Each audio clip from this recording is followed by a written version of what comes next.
क्या तुमने कभी ऐसा महसूस किया है कि तुम थक गए हो, लेकिन तुमने कुछ किया ही नहीं? तुम लोगों के साथ होते हो, लेकिन अंदर से अकेला महसूस करते हो?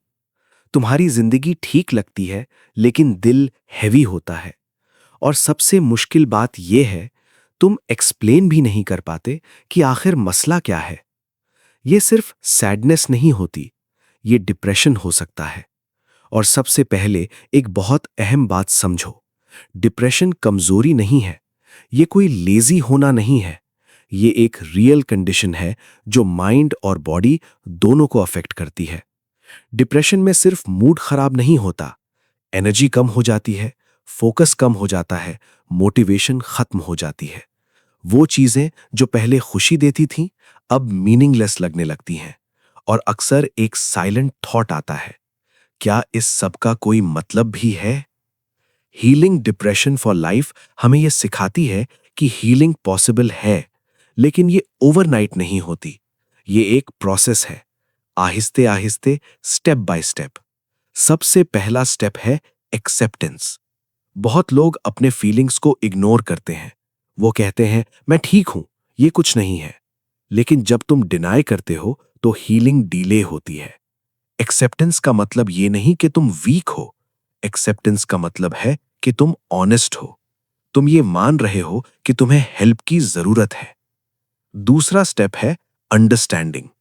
डिप्रेशन अक्सर एक वजह से नहीं होता, ये मल्टीपल फैक्टर्स का रिजल्ट होता है। Stress, trauma, loneliness, chemical imbalance.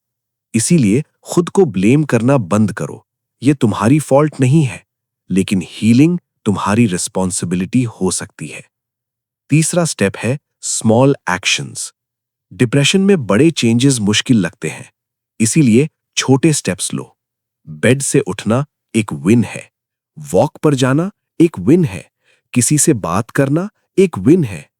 छोटे विन्स कॉन्फिडेंस बिल्ड करते हैं, और कॉन्फिडेंस हीलिंग को एक्सेलरेट करता है।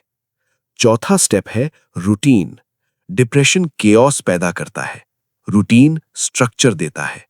एक फिक्स टाइम पर उठना, एक फिक्स टाइम पर सोना, सिंपल टास्क्स कंप्लीट करना, ये छोटी चीजें माइंड को स्टेबिलिटी देती हैं।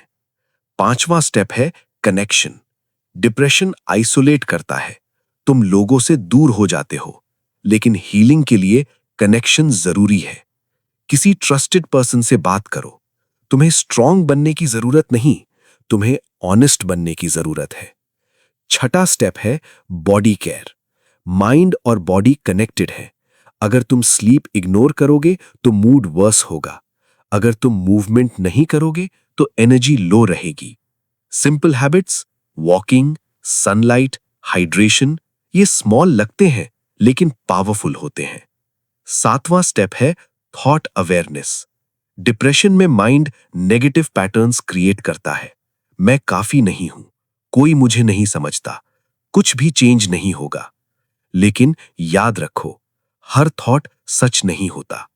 थॉट और रियलिटी में फर्क होता है।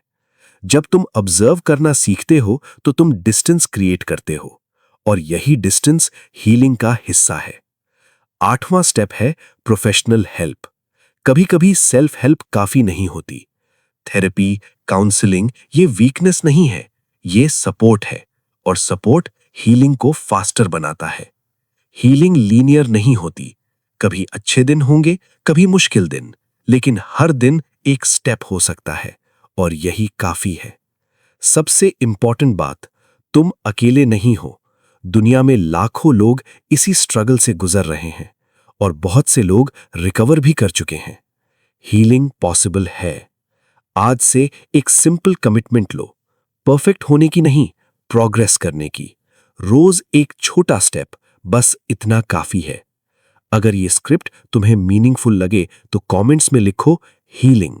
लाइक करो, शेयर करो, सब्सक्राइब करो, और याद रखो, तुम टूटे हुए नहीं हो, तुम हीलिंग के प्रोसेस में हो।